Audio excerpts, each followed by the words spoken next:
toutes et à tous, c'est Hermès, j'espère que vous allez bien, j'espère que vous avez apprécié la vidéo d'hier. Explosion haussière imminente. Hermès, tu dis encore n'importe quoi puisqu'on a perdu quelques pourcentages il y a encore quelques heures de cela pour aller faire de nouveaux lots. Bon, on va en parler ensemble, faites attention, on ne time jamais le marché, mais je vous explique toujours dans la vidéo pourquoi j'expose ce type de titre, et vous le retrouvez d'ailleurs en fin de vidéo d'hier, parce que j'ai eu pas mal de commentaires dans ce sens-là, mais il n'y a aucun problème avec ça, d'ailleurs je prends toujours plaisir à les lire et à y répondre. Regardez juste la fin de la vidéo, puisqu'on parlait ici de micro-stratégie par rapport à près d'un demi-milliard de dollars qui devraient être investis incessamment sous peu sur Bitcoin, qui pourrait éventuellement nous donner des résolutions haussières et des cassures de résistance, tout simplement. Je vous rappelle que dans des tendances haussières, et nous sommes sur une tendance de fond haussière très lointaine sur Bitcoin, l'objectif c'est de casser les résistances, de briser les résistances et de conserver les creux, notamment sur les premiers arrêts. Bon, on va regarder où est-ce qu'on est actuellement. Je vais titrer cette vidéo reprise haussière incompréhensible et vous allez savoir pourquoi. On commence maintenant. Avant de commencer, je vous invite toujours à rejoindre le Discord des rois du marché. Vous trouverez le lien dans la description à l'intérieur, dans l'onglet documentation. Juste ici, Académie des rois. Documentation, c'est le forum qui a été proposé par Géo. Vous y trouverez une stratégie qui s'appelle la stratégie des 4 rois. N'hésitez pas à l'utiliser, vous en imprégner, vous en inspirer pour vous aussi. Trouvez votre propre style d'investissement, que ce soit sur le court, moyen, long terme, voire très long terme. On est plutôt investisseur dans la communauté, mais il y a pas mal aussi de traders, de scalpers et d'intradés. Vous pouvez l'utiliser, que ce soit sur les cryptoactifs ou les marchés plus traditionnels. Elle est complètement gratuite, n'hésitez pas à y faire un petit tour. José qui me partage ça ce matin. T'en penses quoi, Hermès? J'ai vu un reportage hier soir, justement, il commence à parler d'une grosse crise immobilière en Chine. On parle ici de Green, je ne sais plus comment il s'appelle ce truc-là. Je ne sais plus, je l'ai vu passer. Bon, hein, le deuxième plus gros gestionnaire immobilier et de constructeur immobilier chinois. Il parle également aux USA où c'est un petit peu la MERDE, on ne le citera pas. Hier, Pays-Bas qui a une grosse inflation, ils ne s'en sortent pas néanmoins. Le fou souverain irlandais norvégien, continue à avoir des bénéfices extraordinaires, alors qu'il y a encore quelques mois en arrière, vous vous rappelez qu'on parlait de ce fonds norvégien qui était dans la panade. Et finalement, il propose des résultats extraordinaires, on parle de plus de 250 milliards de dollars. Donc c'est quelque chose qui est complètement fou, je suis très heureux pour eux de l'entendre. Vous voyez que quand on se retrouve dans une situation émotionnellement ou psychologiquement ardue, c'est là où se créent les meilleures opportunités. En tout cas, le fonds norvégien, on a bien profité il y a quelques mois en arrière. On va parler de tout ça avec grand plaisir, mais juste avant, on fait Bitcoin, bien évidemment. Ici, vous êtes toujours dans votre petit canal biseau descendant, dans une timeframe beaucoup plus petite ici, donc je vais rester en daily. On s'approche dangereusement de ce petit point pivot et on est en fait sur ce qu'on appelle un point d'inversion. Le point d'inversion, il se situe actuellement aux 28 200 $. C'est assez intéressant puisque on est arrivé en fait dans la nuit, je suis actuellement sur Bitfinex, on est arrivé à 28 368 $ 70 cents ici. Alors c'est peut-être différent par rapport à d'autres échangeurs sur les contrats futurs, etc. On va pas forcément rentrer dans l'hyper détail. On a fait tout simplement quoi? Ce qu'on appelle un test de cassure. Le test de cassure, il est juste ici, on vient le pinguer et c'est en fait aussi autre chose. Parce que les ilotistes vont peut-être avoir un petit peu de verre qui vont s'allumer dans les yeux, puisque les ilotistes attendent ça depuis plusieurs semaines, j'ai envie de dire. Et vous arrivez en fait sur votre point d'entrée formidable, et ici on l'avait déjà noté dans cette petite box verte, c'est, bon, on va dire chirurgical. Ici on vient juste de pinguer, on peut vraiment le zoomer d'ailleurs, hein. C'est assez impressionnant. On l'avait noté il y a quelques temps, hein, sur les fameux 0,5 et vous savez que la 2 retrace généralement entre les 0,5 et les 0,618, c'est chirurgical. Le retracement Fibonacci qui n'est pas un retracement Fibonacci des 0,50, hein, c'est la moitié du mouvement précédent. Sur les 0,5 est généralement un retracement institutionnel. Hein, les institutionnels aiment beaucoup en fait retravailler les 0,50. Bon, c'est chirurgical, je peux pas le dire autrement. Honnêtement, c'est juste formidable. Et c'est donc un point d'entrée quasi parfait. Mais c'est pas seulement ça. Ça va encore beaucoup plus loin et ça va vraiment très loin. Puisque c'est aussi ceci, cette fameuse petite ligne jaune ici que je vous ai positionnée. Qu'est-ce que c'est que cette ligne jaune? Vous la voyez, cette ligne jaune? En fait, c'est clairement un point d'inversion psychologique. Vous le savez peut-être pas, mais vous savez que les retracements de Fibonacci marchent pour tout et avec tout. C'est donc de retracements émotionnellement et psychologiquement admissibles, si vous voulez, rationnels. Et en fait, ce sont des points qui... On parle de l'universalité en fait de Fibonacci, des suites Fibonacci. Ça marche très bien sur des graphiques, mais ça marche aussi dans notre cerveau. Et c'est pour moi ici ce qu'on appelle un point d'inversion. Pourquoi? Bah, en fait, quand on est au-dessus, on est plutôt bullish, quand on passe en dessous, quand on y arrive, on est plutôt bearish. Et je pense qu'au fond de vous, entre hier et aujourd'hui, bien qu'on a fait une vidéo avec explosion haussière qui réchauffe un peu le cœur, etc., et puis je reste haussier de toute manière, bah en fait, le fait d'être venu chercher les 28 300, 28 200, et ben en fait, ça nous a fait peut-être quelque chose. Si vous avez ressenti ça, c'est normal. Et on vous dira que c'est complètement farfelu, mais ça marche avec les Fibonacci. Pourquoi?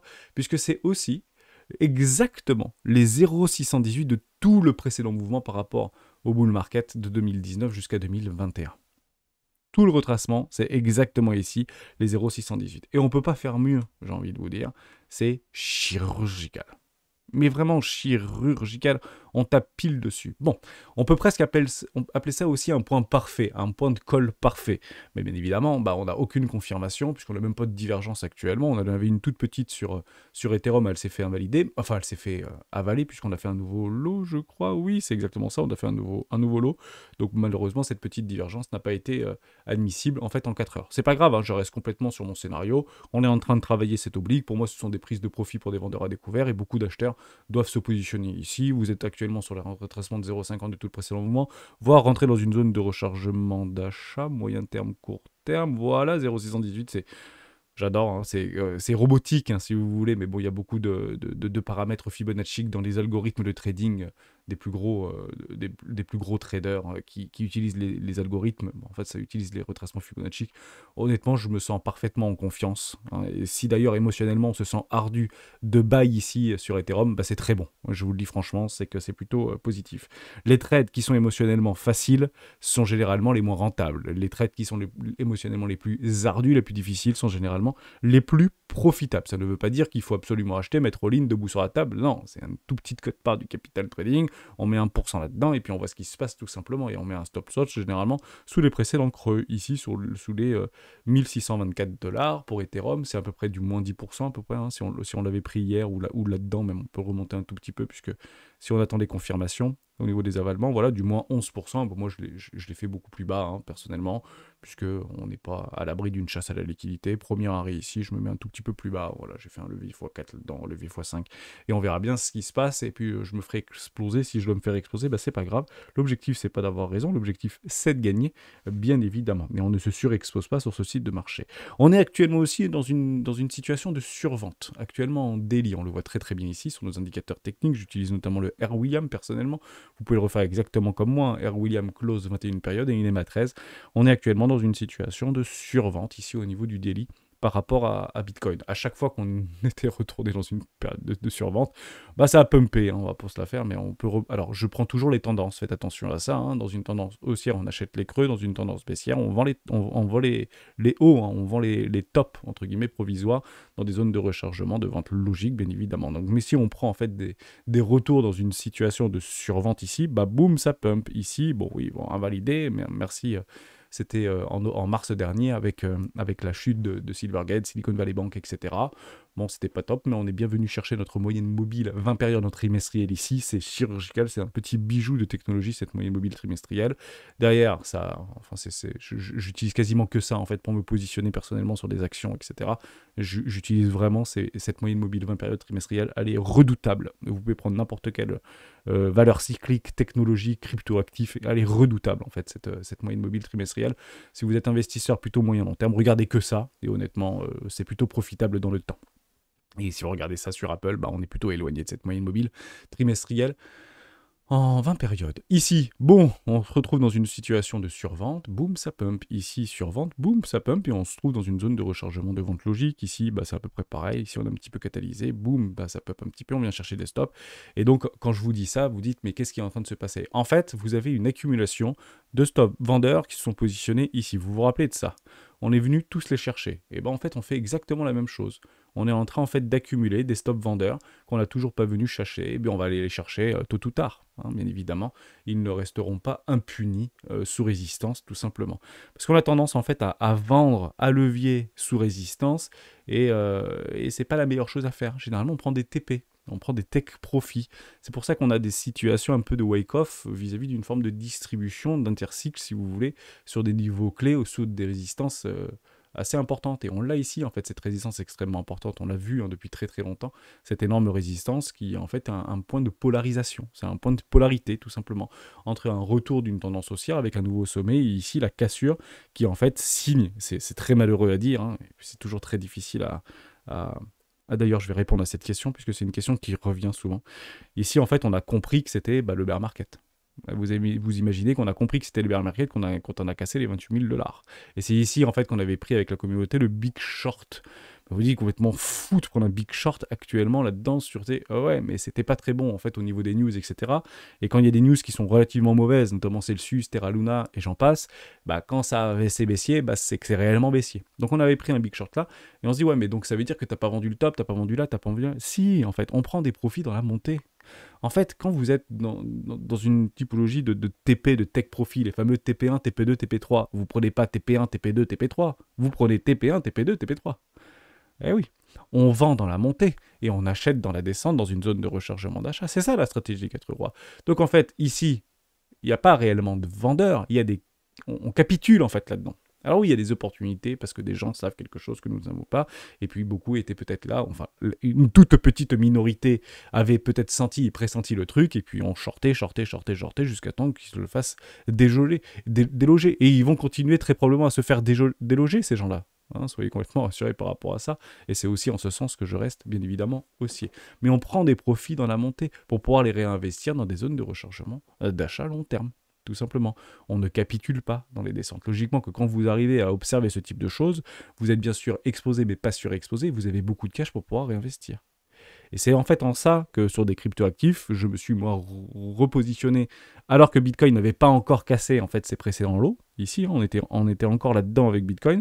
Il y avait beaucoup de petites cryptoactifs qui étaient revenus dans les zones de rechargement d'achat. On parle de Solana, on parle de EGLD, on peut parler de Basic Attention Token, on peut parler de Tezos, on peut parler de XRP, on peut parler de tout ce que vous voulez. Et j'ai réinvesti dans des zones de rechargement d'achat sur des investissements 1, alors que j'ai 3 ou 4 investissements derrière à pouvoir investir. Mais je me suis fait littéralement dégommer. Ça veut dire que j'ai perdu sur des investissements 1 ou des re-investissements 1, près de 90% ou 95% de ma position 1, que j'ai pu en fait rajouter sur une position 2 et que je suis en train actuellement de rajouter sur des positions 3. Ça fait longtemps que je ne l'ai pas fait, puisque maintenant j'attends.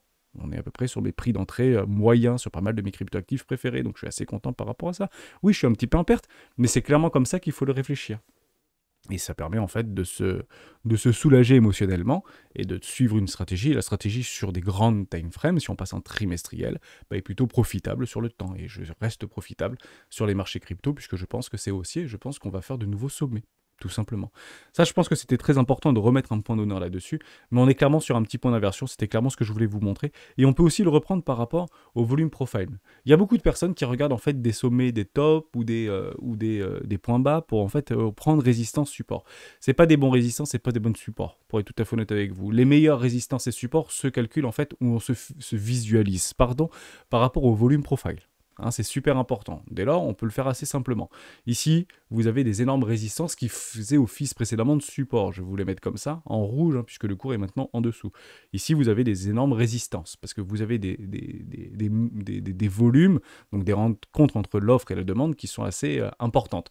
Vous avez en fait ici un support, ici qu'on peut délimiter juste là, un beau petit support. Ça va pas être de la tarte à passer ici sur les 26 000 ou 27 000 $. Donc déjà ici on y est, hein. D'ailleurs on peut aussi le calculer là.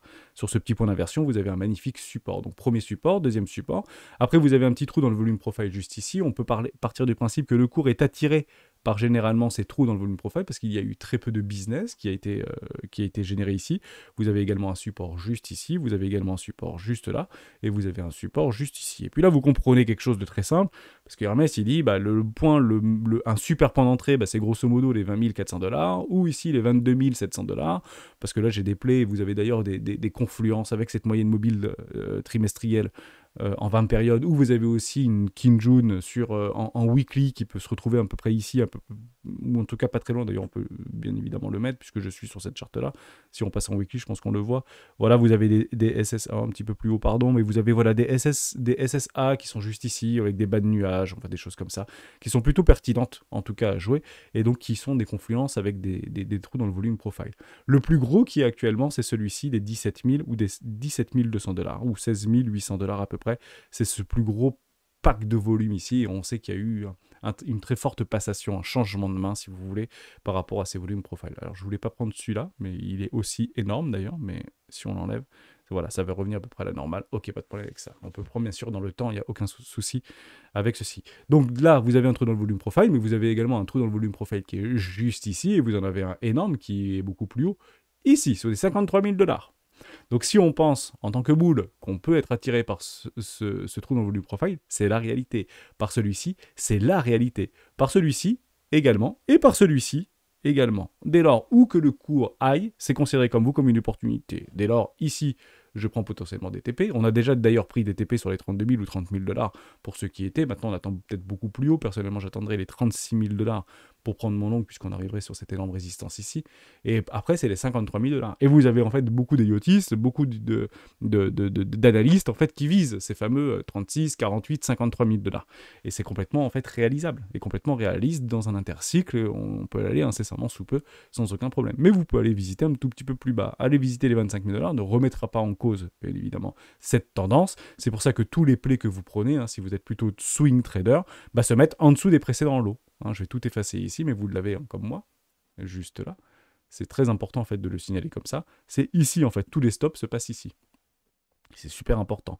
Et d'ailleurs, tous les vendeurs à découvert qui se positionnent actuellement là-dedans, l'objectif c'est bien évidemment de les dégommer, prendront leur TP ou leur plus gros TP en fait sur ces poches de liquidité qui se trouvent actuellement ici, tout simplement, dans le trou de volume profile. C'est super important. Est-ce que les bears vont gagner? Est-ce que les bulls vont gagner? Mais ici, ce sera clairement plus le moment de vendre. Évidemment, c'est toujours la même chose. Si vous voulez savoir si oui ou non, on est toujours dans un bon play pour pouvoir vendre exactement sur le prix des 28 500 $, et vous prenez un ratio de 1 pour 1, vous allez au-dessus des précédentes de structure, et vous regardez un ratio de 1 pour 1, juste ici. Oui, c'est encore possible. Bientôt plus, hein, pour des ratios de 1 pour 1 institutionnel, pour aller chercher cette petite poche et ce petit trou dans le volume profile. Mais c'est complètement réaliste aussi d'être baissier ici, sous résistance, il n'y a pas de problème avec ça. Il y a des plays à jouer, et actuellement, ça semble bien se passer. Moi, j'ai envie de vous dire, pour les vendeurs, sur des plus petits time frames. Actuellement, je suis en weekly, mais regardez, hein, il y a tous les stops ici à venir dégommer. Il y a tous les stops ici à venir dégommer. De savoir que si actuellement on se trouve ici, ou on est ici, j'en ai pas la moindre idée pour être tout à fait honnête avec vous. Mais je sais que mes stops se trouvent actuellement à minima sous les 24 000 ou sous les 25 000 $, voire un tout petit peu plus bas, tout simplement. J'espère que je vous ai aidé dans cette perspective-là.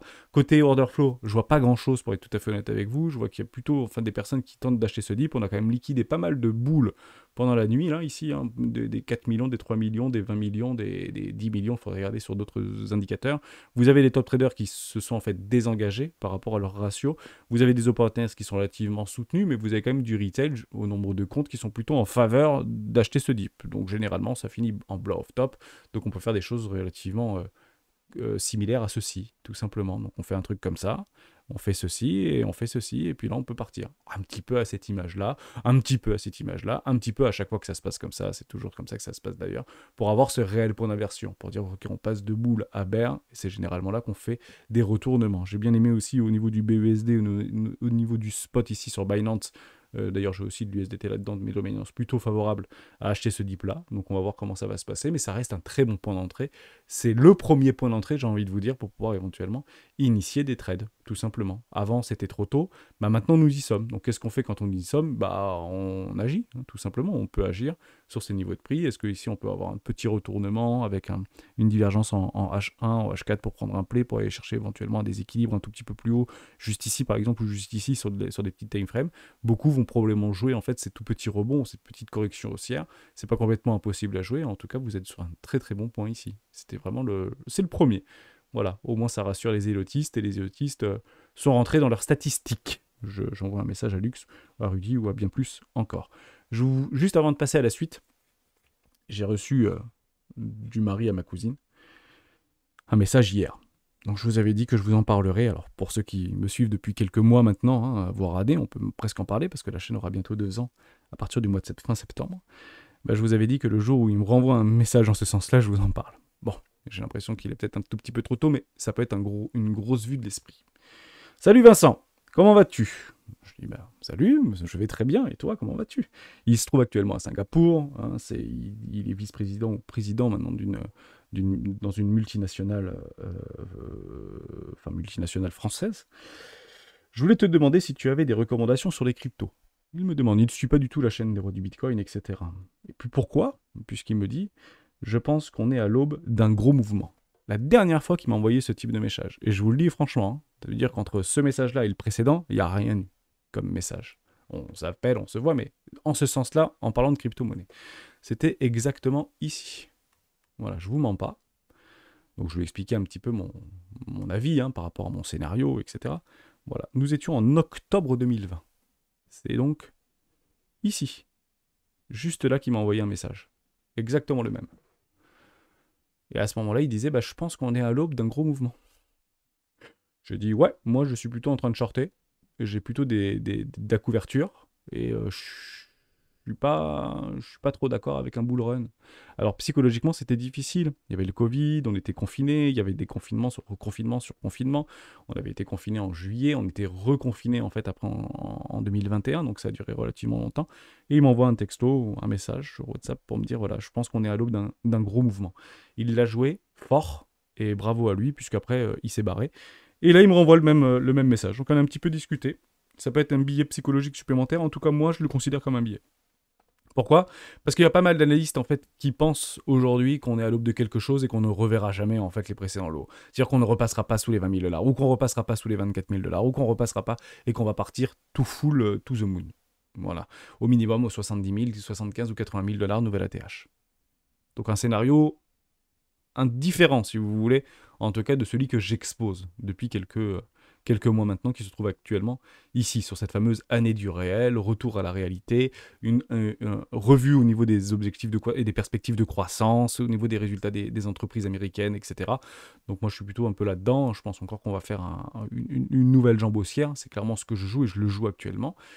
Toujours dans mes langues, mais je pense qu'on va probablement repartir sur une année du réel d'ici fin 2023. Voilà, c'était vraiment le troisième, le deuxième, troisième, quatrième quarter 2023. J'ai pas vraiment la dynamique, si vous voulez. Je ne time pas le marché. Hein. Je fais en fonction de ce que je vois et non pas en fonction de ce que je crois. Mais j'essaye d'embriquer, si vous voulez, des analyses macro, microéconomiques, en fonction des flux de capitaux pour essayer de parfaire, si vous voulez, avec des fractales qui se sont reproduites dans le passé, hein, que ce soit ici en 2015, en 2017 ou en 2015. J'essaie de reproduire à peu près les mêmes choses. Donc je pense qu'on pourrait très probablement aller rechercher les 22 000 $, 23 000 $, et ce sera clairement mon point d'entrée pour rajouter du Bitcoin, parce que j'aurais eu des confirmations avant. J'aurais eu réellement des confirmations pour dire que les bottoms, ils sont clairs et définitifs. Pour certains d'entre nous, et beaucoup d'analystes, les bottoms seront définitifs que si on vient à briser les 36 000 $, ou que si on vient à briser les 35 000 $. Pour d'autres, c'est 42 500 $, et pour d'autres, c'est 50 000 $, 58 000 $ ou nouvelle ATH. Pour moi, c'est toujours la même chose. J'officialiserai de façon définitive ces bottoms de marché lorsqu'on aura passé la King June en mensuel. Voilà. Chacun utilise son produit, hein, si vous voulez. Chacun utilise son poison. Pour moi, c'est si on vient en fait à travailler au-dessus des 42 500 $. Pour moi, les bottoms de marché seront fermes et définitifs. On n'a pas toujours raison, mais il y aura de très grandes probabilités qu'on ait bel et bien en fait vécu ces bottoms de marché, tout simplement. Sachez aussi que d'ici quelques mois, on repasse sous les 30 000 $ par rapport à cette King June, ici en mensuel. D'ailleurs, je vous l'avais noté. Voilà, juste ici, vous l'avez là. Donc ce sera exactement en avril 2024. La King June passe à 32 000 $. Hein, si on ne fait pas de nouveaux ATH ou de nouveaux lots par rapport à une cassure de bottom de marché. Vous avez toute ma représentation. On va aller juste aller un tout petit peu plus loin parce qu'il y a pas mal de news qui sont extrêmement pertinentes. Celle-ci, la Chine est en ce moment, c'est le froid dans le dos, etc. Et Money Radar, je les suis pas mal sur Twitter, ils sont très actifs, je suis très content. Immobilier commercial en perdition, taux de chômage qui explose, 21% chez les jeunes. Alors on parle de 21%, on parle réellement de 40 à 45%, puisqu'en fait, c'est un peu comme en France, on ne prend pas en fait les jeunes qui sont sous le foyer fiscal de leurs parents. Il faut savoir qu'en Chine, on ne part pas à 18 ans de la maison. Donc quand on est sur le même foyer fiscal que nos parents, en fait on n'est pas considéré comme à la recherche d'emploi, demandant d'emploi, etc. Donc on ne rentre pas dans ces statistiques-là, donc on peut les doubler. En France, il faut savoir que si en Chine actuellement sur ces statistiques on est à 21%, en France il faut savoir que c'est plus de 16%, c'est beaucoup. Hein. On pense que 20% c'est beaucoup, mais en France c'est 16%. Je pense qu'on est près des 35 pour la France et je pense qu'on est près des 45 pour la Chine, si on prend réellement les jeunes qui sont en âge de travailler, donc de 16 à 25 ans, dans les statistiques réelles, si vous voulez. Mais on garde les 21%, c'est beaucoup. Des géants qui ratent leurs résultats, JD, Tencent, etc., Alibaba et autres encore. Économie au ralenti, déflation, le gouvernement reste silencieux. On va aller un tout petit peu plus loin, puisqu'il y a quelque chose qu'il faut qu'on se rappelle, par rapport à tout ce qu'on entend d'un point de vue fondamental, ceci ne trompe pas. Guerre des semi-conducteurs. La Chine lance la planche à billets. C'était le 21 mars 2023, lorsqu'il y a eu les premières faillites bancaires aux États-Unis.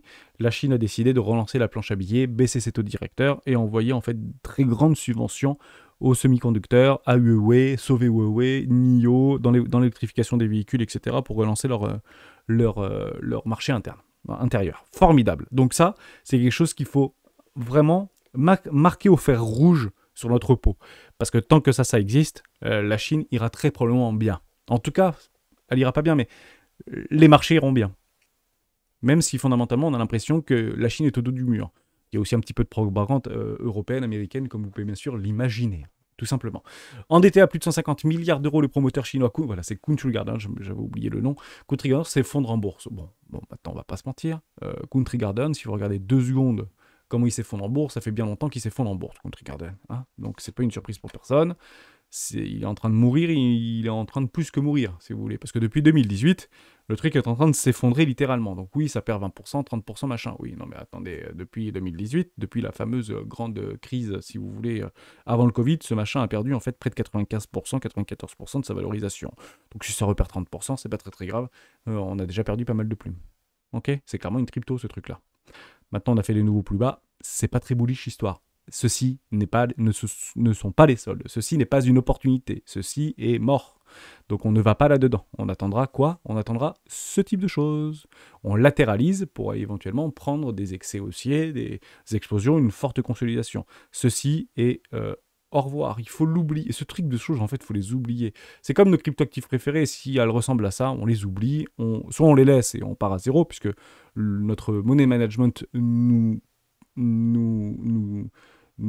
comment on dit ça, nous dit, nous explique qu'on peut aller jusqu'à zéro pour toutes nos cryptoactifs préférés, et ben allons jusqu'à zéro. Après, si vous avez des stops, généralement, il n'y a plus de stop là maintenant. Vous êtes sortis et on l'oublie ce truc-là, on ne rajoutera pas à nos perdants. Je pense que c'est important de le rappeler. On sait qu'il y a BlackRock, on sait qu'il y a JP Morgan, on sait qu'il y a HSBC, Allianz, il y a aussi AXA, il y a aussi des gros groupes qui sont actuellement exposés à la dette de Country Garden pour quelques milliards de dollars. Si on prend BlackRock, c'est à peu près 350 millions. Si on prend HSBC, c'est à peu près 300 millions. Si on prend Allianz, c'est à peu près 250 millions.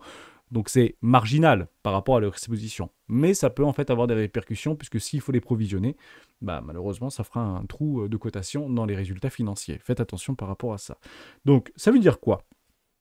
En fait, ça veut dire que tout ce qu'on est en train de voir par rapport à la Chine, je reviens par rapport à un live qu'on avait fait récemment, et notamment pendant les lives estivaux, que actuellement je regarde avec la plus grande attention la Chine. Parce qu'aujourd'hui, le fait de vous dire ça, vous expliquez que Hermès, il est à côté de la plaque. Non, les opportunités se créent dans le déni. Et actuellement, personne ne veut aller investir en Chine. Alors qu'ils sont en train de relancer la planche à billets. Pendant le Covid, personne ne voulait investir nulle part. Alors que tout le monde relançait la planche à billets. Et je vais vous remettre en exergue quelque chose de très important. On l'avait déjà vu ensemble. On reste en délit, c'est très très bien. Juste ici, qui en fait nous a fait ce magnifique bull run sans précédent, comme ceci, de tout 2017. C'est pas les Américains, c'est pas la réserve fédérale américaine, puisqu'ici on voit bien que c'est en déclin. Et c'est l'Europe, et oui, on a relancé la planche à billets, et la Chine. Voilà. Ça, c'est du réel. Les Américains étaient au bord du gouffre, récession, JP Morgan avec son drapeau pour dire récession, récession, récession, et Bitcoin a pris 3000%. Europe, Chine. Tout simplement. Donc oui, là actuellement l'Europe c'est un petit peu moins ça, mais ça ne veut pas dire qu'on ne peut pas le faire ou qu'on ne peut pas relancer la planche à billets si jamais on arrive sur un risque systémique d'une banque ou je ne sais pas trop de quoi d'ailleurs, une montée en puissance par rapport à la Russie, en Ukraine, etc. On peut imaginer à peu près tout ce qu'on veut. C'est toujours, ce ne sont pas des prétextes, ce sont des réponses. Évidemment, on ne parlera pas de prétexte, on parlera une réponse à un danger immédiat et ça passe souvent par de l'injection monétaire. Voilà, j'espère que je vous ai aidé par rapport à ça. Mais si la Chine relance la planche à billets, c'est pas quelque chose de mauvais pour Bitcoin. Je vous parle aussi d'un dernier truc et on finira là-dessus. Ça fait, 29 minutes, on prend encore 2 minutes. Juste pour vous parler de Sei. Sei Network a été listé en fait sur pas mal d'échangeurs et notamment sur Coinbase. Donc c'était hier, près d'1 milliard de dollars d'échanges, etc. sur le token. Donc c'est très prématuré, il y avait eu un maintenance, je ne sais même pas si ça a été droppé, c'est pour ceux qui avaient fait en fait le testnet. Est-ce que vous avez été droppé ou je sais même pas s'ils ont fait un airdrop ou pas finalement. J'en ai pas la moindre idée, j'ai pas regardé en profondeur. Mais c'est en fait vraiment un projet qu'il faut regarder avec une très grande attention. Pourquoi? Parce que, c'est la DeFi. Et ça fait des mois que j'essaye de vous témoigner que le secteur qui est aujourd'hui le plus regardé par les institutionnels, on va parler de BlackRock, de Goldman Sachs, de JP Morgan, etc., c'est la DeFi. Il ne faut pas dire que l'ère de la DeFi, Solana, etc., c'est du passé, maintenant on va regarder autre chose. Non, la DeFi, ça a été en fait pris cette année, ces 2 dernières années, par les institutionnels. Donc il faut vraiment regarder de ce côté-là. Il y a 20 personnes qui sont, un peu plus de 20 personnes qui sont derrière, et c'est des gros bonnets, c'est des gros génies en fait qu'il y a derrière. C'est Jay et Jeff, c'est des mecs qui viennent de Goldman Sachs, ce sont des mecs qui ont travaillé chez Facebook, ce sont des mecs qui ont travaillé chez Robinhood. Donc grosso modo, ils ont pris leur jambe à le cou, et c'est en ça en fait que j'essaie de vous retémoigner qui sont les investisseurs, qui sont les fondateurs, etc. Parce que ce sont des cerveaux, des réels talents qui se cassent de ces grosses boîtes et qui sont très bien payés pour créer des projets crypto.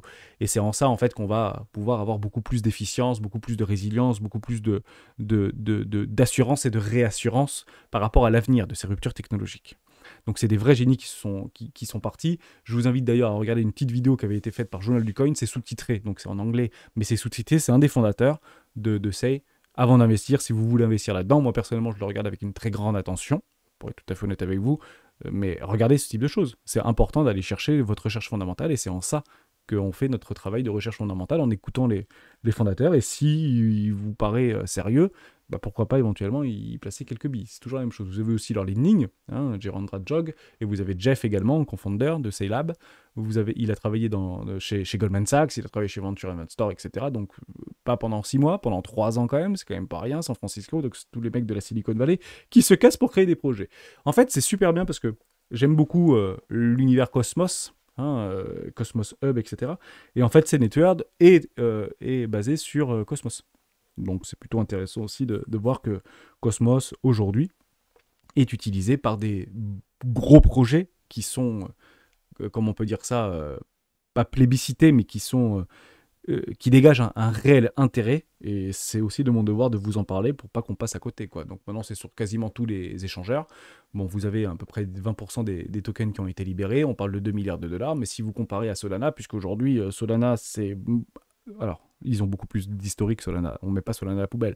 Mais grosso modo, ils sont bien plus rapides que Solana, bien plus rapides que tout ce qu'on peut imaginer, etc. Ils sont plutôt sur ce qu'on appelle le time to finality. Ça veut dire qu'eux, ils vont pas dire « je fais 1 milliard de transactions à la seconde ». Moi, par contre, ce que je vous promets, c'est de rendre inviolable et définitif la transaction, la validité de la transaction, en quelques centaines de millisecondes. Il faut comprendre quelque chose d'important. Quand vous faites un paiement par carte bancaire, pensez bien à ça, parce que c'est là-dessus qu'ils travaillent beaucoup. Ils travaillent au travers des technologies Cosmos, notamment pour développer ces applications-là. D'ailleurs, ils ont fait des améliorations directement sur Cosmos et sur la chaîne Cosmos. Donc c'est encore plus intéressant qu'ils apportent aussi leur pierre à l'édifice. Je trouve ça juste formidable. Vous avez en fait, quand vous payez une carte bancaire, vous avez à peu près 17 transactions. Et votre paiement par carte bancaire, vous voyez quasiment immédiatement paiement accepté quand vous faites un sans contact, mais il faut savoir que ça prend 3 à 4 jours avant en fait d'avoir une réelle assurance, une garantie quasi absolue, proche de 100%, mais c'est jamais 100% en réalité, que votre transaction a bien été enclenchée et validée. Que vous avez bien l'argent sur votre compte, que c'est bien passé, etc. Et que c'est allé sur la banque du commerçant, par exemple. D'accord ? En fait, ça, on sait que c'est un vrai point noir, si vous voulez, dans toute la finance et dans tout le système de paiement mondial. C'est un vrai point noir. C'est pour ça qu'aujourd'hui, la DeFi et les technologies blockchain permet en fait de sublimer. Mais c'est sans commune mesure, en fait, en termes d'efficacité. Si vous prenez, je sais pas, si vous prenez en fait sur l'apothéose du système de paiement. Voilà, on va le résumer comme ça. En fait, si vous prenez en fait aujourd'hui le système de paiement par TPE, Visa, Mastercard, etc., sur une échelle de 1 à 10, aujourd'hui on est à peu près sur 2, et aujourd'hui la DeFi serait entre 6 et 7. Actuellement. Donc vous voyez en fait le gap, si vous voulez, d'efficacité et d'efficience qu'il y a dans ces promesses de technologie blockchain. Il y a beaucoup de choses aussi à travailler, bien évidemment, les hacks, les machins, la sécurité, la fiabilité, tout ce que vous voulez, la confiance également, un problème de confiance, enfin en tout cas un enjeu de confiance, mais partez du principe qu'en termes de ce qu'on lui demande, d'aller vite et de valider rapidement un paiement, la blockchain en fait est très loin devant les meilleures technologies aujourd'hui utilisées par les plus grands géants du système de paiement mondiaux. Il faut le savoir. Donc ne soyez pas étonnés si vous avez du Visa, du Mastercard, qui sont à fond en fait dans la DeFi et à fond dans les technologies blockchain et qu'on le voit toutes les semaines passer et faire des partenariats avec tout le monde. Il y a bien un moment donné où ils en choisiront un et de toute manière c'est inéluctable parce que l'efficacité est sans commune mesure supérieure à ce qu'on a aujourd'hui. L'objectif c'est le progrès, c'est pas de repartir en arrière ou de stagner. Et c'est voilà, tout simplement, c'est vraiment ce que je voulais vous dire. Et puis il y a aussi une autre partie, plutôt que si vous commencez à écouter les émissions, plutôt côté DEX, si vous voulez, échangeur décentralisé. Donc si vous êtes, comme ça, je vous laisserai faire vos propres recherches, comme ça on ne va pas prendre des heures. Mais si vous êtes tous les sexes, tous les échangeurs centralisés, les Coinbase, les Binance, les machins, c'est pourri, allez sur des DYDX, allez sur des MEX, allez sur des trucs ou sur des Apex, allez sur des échangeurs décentralisés, alors partez du principe que C-Network a une réelle pierre à ajouter en fait dans ce système en fait de trading très haute fréquence si vous voulez pour valider vos transactions sur les carnets d'ordre, etc. Ils interviennent là-dedans. Voilà, comme ça, vous avez tous les tenants et aboutissants de mon avis, mais je regarde et je vais donc l'ajouter, d'ailleurs, dans les top crypto à suivre, mais vraiment top crypto à suivre, sur le Discord des rois du marché. J'espère que vous avez plu. J'attends vos commentaires par rapport à cette crypto-là, si ça vous plaît, si ça vous plaît pas, si je suis à côté de la plaque, ou si éventuellement on en discute ensemble pour aller un petit peu plus loin, mais je pense que ça fera très probablement partie des plus gros, des plus grosses performances, et je pèse pas mes mots, des plus grosses performances d'un nouveau bull run d'ici 2025. C'est Network. Voilà, ce qui est dit n'est plus à dire. Je vous souhaite une excellente journée